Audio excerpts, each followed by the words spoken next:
ये बात उन दिनों की है जब राध्या अपने अभिनय करियर की शुरुआत कर रही थी। उसने एक बड़े बजट की फिल्म में मुख्य भूमिका हासिल की थी, जिससे उसका परिवार और खास तौर पर उसके पति प्रथम बहुत खुश थे। हालांकि घर में एक सदस्य ऐसा भी था जिसे राध्या की ये सफलता जरा भी पसंद नहीं थी। वो थी दादी जी। दादी जी हमेशा से राध्या को कमतर आंकती थीं और उसे किसी भी रूप में खुश या सफल देखना उन्हें गवारा नहीं था। दादी जी की नफरत की जड़ें बहुत गहरी थीं और उनका द्वेष केवल मजाक उड़ाने तक सीमित नहीं था। उन्हें राध्या के अभिनय की सफलता से ज्यादा चिंता इस बात की थी कि राध्या के हाथ में वो कागजात आ गए थे जिन पर उनकी पुश्तैनी जमीन और जायदाद का भविष्य टिका था। दरअसल ये फिल्म राध्या से धोखे में बनवाई जा रही थी। राध्या को अभिनय का कॉन्ट्रैक्ट देते समय कुछ कानूनी दस्तावेजों पर भी हस्ताक्षर करवाए गए थे, जिन्हें राध्या ने अपनी नई शुरुआत की जल्दबाजी और उत्साह में बिना ठीक से पढ़े साइन कर दिया था। ये दस्तावेज फिल्म के प्रोड्यूसर ने, जो कि दादी जी का एक दूर का और कुटिल रिश्तेदार था, दादी जी के साथ मिलकर तैयार करवाए थे। उन दस्तावेजों में साफ लिखा था कि अगर राध्या इस फिल्म को बीच में छोड़ती है या किसी भी कारणवश फिल्म पूरी नहीं कर पाती है तो न सिर्फ उसे भारी जुर्माना भरना पड़ेगा, बल्कि परिवार की सारी जायदाद, जो फिलहाल राध्या के नाम पर थी, कानूनी रूप से फिल्म के प्रोड्यूसर के नियंत्रण में चली जाएगी। ये राध्या के खिलाफ दादी जी की सबसे बड़ी चाल थी, ताकि वो या तो बदनाम होकर सब खो दे या फिर जीवन भर उनकी धमकियों के नीचे दबी रहे। एक दिन सुबह राध्या अपनी पहली आउटडोर शूटिंग के लिए तैयार होकर घर से निकल रही थी। जैसे ही उसने दरवाजा पार किया, दादी जी ने उन्हें आवाज दी, अरे ओ राध्या, कहाँ चल दी इतनी सुबह?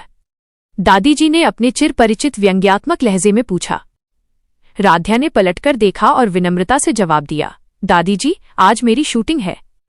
दादी जी ने चेहरे पर नकली मुस्कान लाते हुए कहा, वाह, शूटिंग? हमें भी तो देखना है कि हमारी बहू रानी कैसी अदाकारी करती है। आज हम सब तुम्हारे साथ शूटिंग देखने चलेंगे। ओमकार को कहो, प्रथम को कहो और हाँ, अहम को भी बोल देना। सबको साथ लेकर चलेंगे। राध्या को उनके इरादों पर शक होने लगा, क्योंकि दादी जी कभी भी उसके काम में रुचि नहीं लेती थीं। दादी जी ने राध्या के जाने के बाद अपने मन में एक गहरी कुटिल मुस्कान के साथ सोचा, तारांकन, जाकर एक्टिंग कर। हम तुम्हारी ऐसी बेइज्जती करवाएंगे कि तुम तंग आकर खुद ही ये फिल्म छोड़ दोगी। और जिस पल तुमने वो कॉन्ट्रैक्ट तोड़ा, तुम्हारी और तुम्हारे पति की ये सारी दौलत, ये घर और ये जायदाद, सब हमारे पास आ जाएगा। तुम न घर की रहोगी न घाट की। उनका मकसद राध्या को इस कगार पर लाना था कि वो खुद ही फिल्म से हाथ खींच ले और जायदाद का पट्टा उनके नाम हो जाए।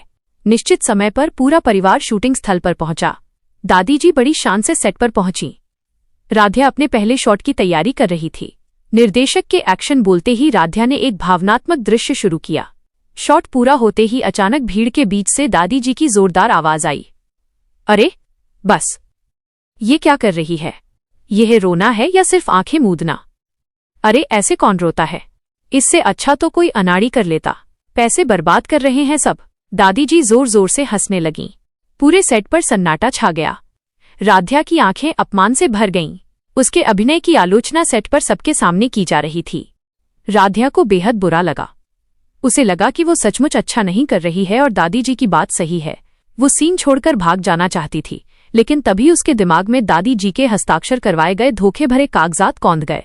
उसे याद आया कि प्रथम ने एक बार फुसफुसाते हुए कहा था कि अगर ये फिल्म रुक गई तो वे सब कुछ खो देंगे। यह सिर्फ उसके अभिनय का सवाल नहीं था, बल्कि परिवार के भविष्य का सवाल था। उसके ठीक बगल में प्रथम खड़ा था। उसने दादी जी के चेहरे पर वो भयानक और क्रूर संतुष्टि देखी। प्रथम का माथा ठनक गया। वो चुपचाप सब देख रहा था, लेकिन उसके मन में तूफान मच रहा था।